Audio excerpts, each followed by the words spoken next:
this is Melissa Lane, and you're listening to the LifeKraft podcast, where we will be bringing you new insights, awareness, and tools to create a fulfilling life.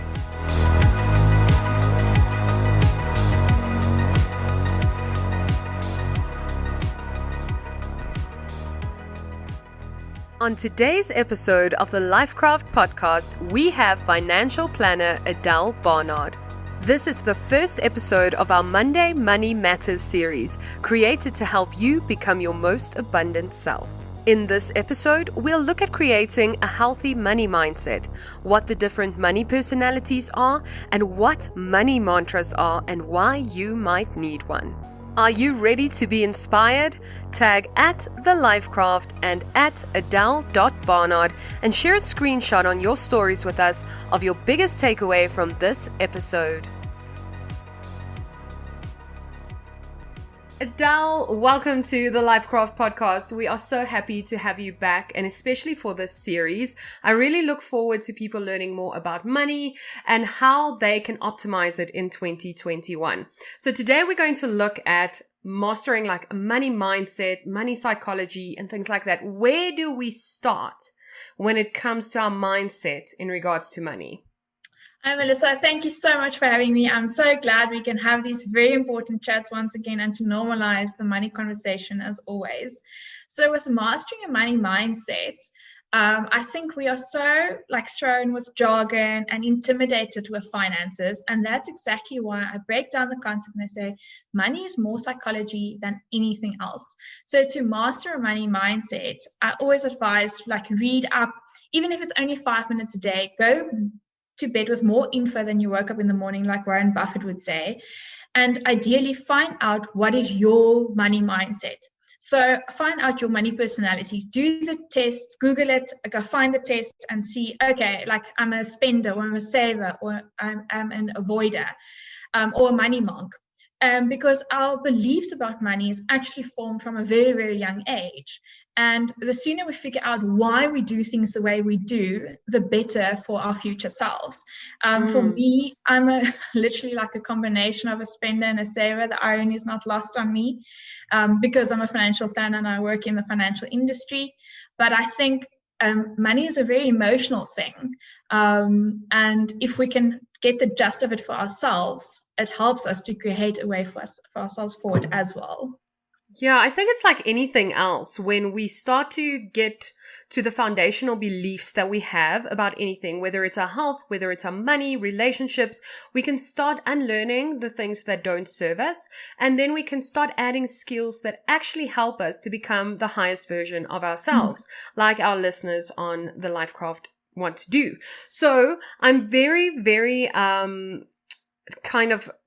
want to have us start with what are some of the beliefs that don't serve us, and what are the type of beliefs we can start putting into our minds, into our subconscious about money. And then I really want to dig into the money personality. What are the different personalities? And I think we should link that test that we can do at the bottom of the credits as well, so that everyone can go and do that and let us know on social what their money personality is, because I think I'm definitely going to be a little bit of a spender, but hopefully a saver too. So where do we begin when it comes to the beliefs that don't serve us in the long term when it comes to our money mindset? It's all about our views, what I refer to it as a money mantra, sorry. It's all about saying having positive affirmations, saying I am good with money, I deserve money, money comes to me easily.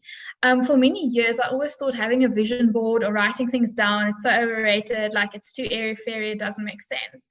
But to start your morning, write down your goals, or evening, whenever it suits you in your lifestyle, to say money comes to me easily. That money affirmation, what we believe is so important. There's method in the madness by doing that, absolutely. So for me, I say, or things that I'm often confronted with clients or in the field is oh, I'm not going to start saving now, I don't have enough money. Or my favorite one is, no, when I've got more money, then I'll start doing this and that, or I'll be happier. But in actual fact, the concept of money is universal. So if we just understand money, the better we can do. So for me personally, money affirmations is the fact that, I say I take charge of my money. I've got a relationship with my money.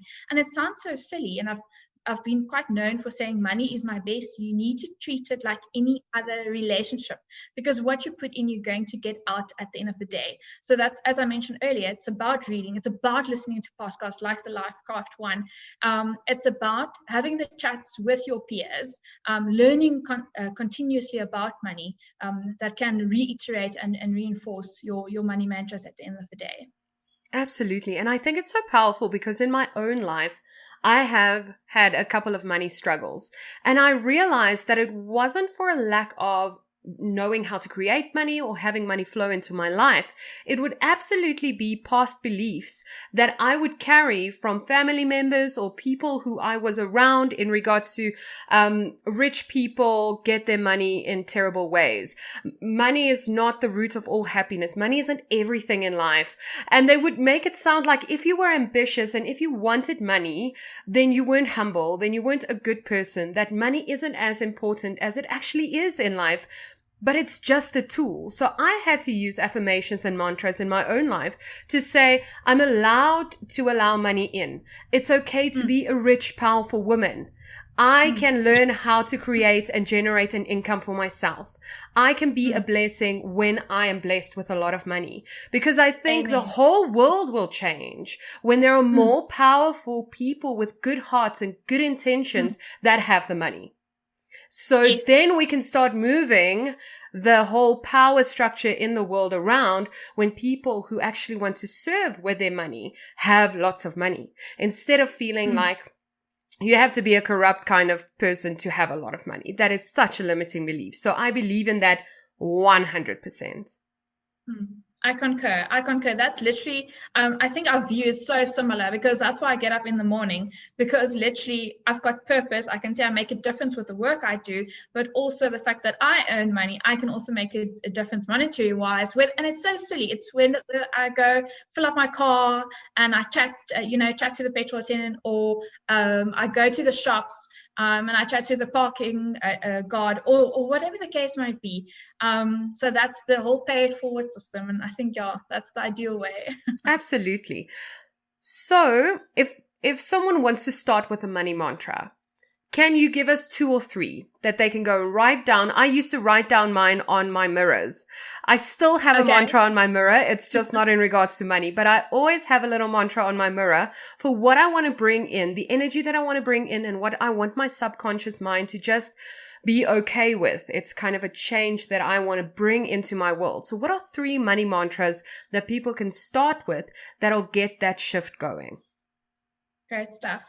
What you mentioned about the mirror, so I just want to touch on that very quickly. It's so important. We need to see it. We need to visualize it.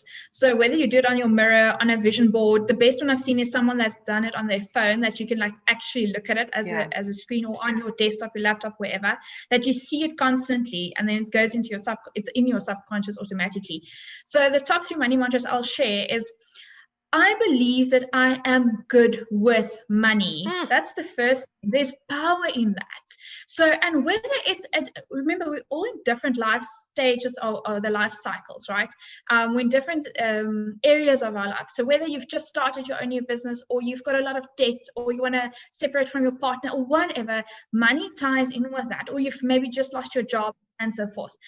The thing is with the money mantra, age is totally irrelevant. So whether you're a 21-year-old, or you're a student, or you're 57 years old, it doesn't matter. You can apply these universal rules. So I believe I am good with money. Secondly, it ties in what I said earlier. Money is your bestie. So you're good with money, but you need to put in the work.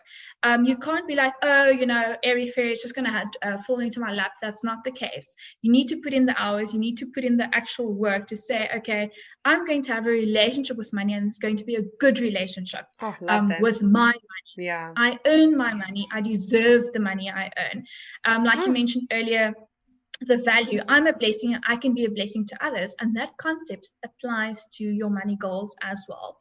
Then a third money mantra that we can also take a look at and apply is, what is and it ties in with the above too, is also my psychology with money, and figure that one out. do I go, and this one I think is applicable to myself, am I emotional and I buy things when I'm a bit stressed I'm feeling emotional and I'm an impulsive shopper? But go do that homework and say, okay, like, what does money mean to me and how does it fit into my psychology? Because the reason why I'm bringing that one in, it may sound insignificant, but we are challenged or faced, with a challenge every single day. So it's the same. Am I going to have the chocolate, or am I rather going to have a fruit, or whatever the case might be? And that's the same with our money. Am I going to spend it quickly, whether doesn't matter now, impulsively, or am I going to preserve the money for my future self or something later? And that's something, because every single day we need to make decisions. As soon as we wake up in the morning, waking up is a decision. Like, am I going to get up at 5 or 6 o'clock, or am I going to sleep later and worry about things later? So that's where the psychology ties in, because of the decision making we have to do every single day. I love that. That is so powerful. And that I deserve the money I earn. That is going to be the next one on my wall. So just to get everything going, we have understood the beliefs that have limited us. We are putting in new beliefs to start serving us and the life that we want to have and the relationship we want to have with money. Now let's get into the money personalities. What are the money personalities? Yes. And then I'm going to link the test so that everyone can go and see that. And next week we can start carrying on with the other things that they can do to even build off of that. But let's quickly get going with the money personalities. Okay, great stuff. So it depends from which resources you use. Some people refer to there are 4 types, some refer to 5. But so the most popular ones, the 4 ones, is the first one is you do the test, and based on the questions, the results, you will identify as a spender. So a spender, typically, it's once again, you're emotional, you shop, you don't know actually what's going on in your budget, you don't know how much money you've got left, you will just buy. And whether that is to keep up appearances, it's they call it also not a flaw. I'm looking for the word now. Like there's an emptiness that you want to avoid. That you want to fill, perhaps, or being relevant is another thing. And I think in the age of social media, this one a lot of people do succumb to being the spender personality, unfortunately.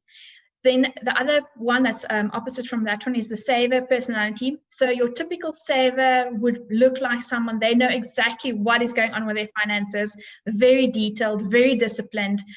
They've got money for the rainy day. So 2020 with COVID, they were the people that probably had the emergency funds, typically.